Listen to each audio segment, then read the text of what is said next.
মধ্যপ্রাচ্যে চলমান উত্তেজনার মধ্যে হরমুজ প্রণালীর কাছে আটকা পড়েছে বাংলাদেশের রাষ্ট্রীয় সংস্থা বাংলাদেশ শিপিং কর্পোরেশনের একটি জাহাজ। জাহাজটিতে রয়েছেন ৩১ জন বাংলাদেশি নাবিক। বিএসসির মালিকানাধীন এমভি বাংলার জয়যাত্রা নামের জাহাজটি সম্প্রতি হরমুজ প্রণালী অতিক্রম করে দেশে ফেরার চেষ্টা করছিল। তবে ওই এলাকায় ক্ষেপণাস্ত্র হামলার আশঙ্কা দেখা দেওয়ায় জাহাজটি শেষ পর্যন্ত পথ পরিবর্তন করে আবারও পারস্য উপসাগরের দিকে ফিরে যায়।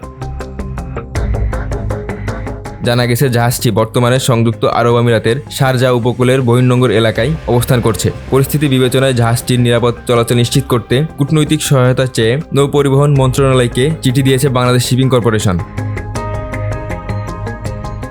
জাহাজের ক্যাপ্টেন মোহাম্মদ শফিকুল ইসলাম জানিয়েছেন, যুদ্ধের পর থেকে হরমুজ প্রণালী দিয়ে জাহাজ চলাচল প্রায় বন্ধ হয়ে গেছে। এমনকি কয়েকটি বাণিজ্যিক জাহাজে ড্রোন ও ক্ষেপণাস্ত্র হামলার ঘটনা ঘটেছে। তবে জাহাজে থাকা সব নাবিক সুস্থ রয়েছেন বলে জানিয়েছে বিএসসি। তাদের জন্য পর্যাপ্ত খাবার, সুপেয় পানি এবং জ্বালানি মজুত রয়েছে।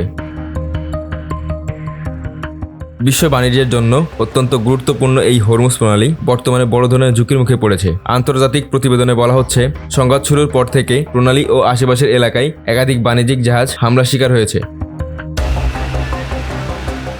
পারস্য উপসাগরে শতাধিক তেলবাহী ট্যাঙ্কার সহ হাজারেরও বেশি বাণিজ্যিক জাহাজ নিরাপদ পরিস্থিতির অপেক্ষায় অবস্থান করছে। এই পরিস্থিতিতে হরমুজ প্রণালীর নিরাপত্তা এবং সেখানে আটকে থাকা নাবিকদের নিরাপদ প্রত্যাবর্তন নিয়ে আন্তর্জাতিক মহলে উদ্বেগ বাড়ছে।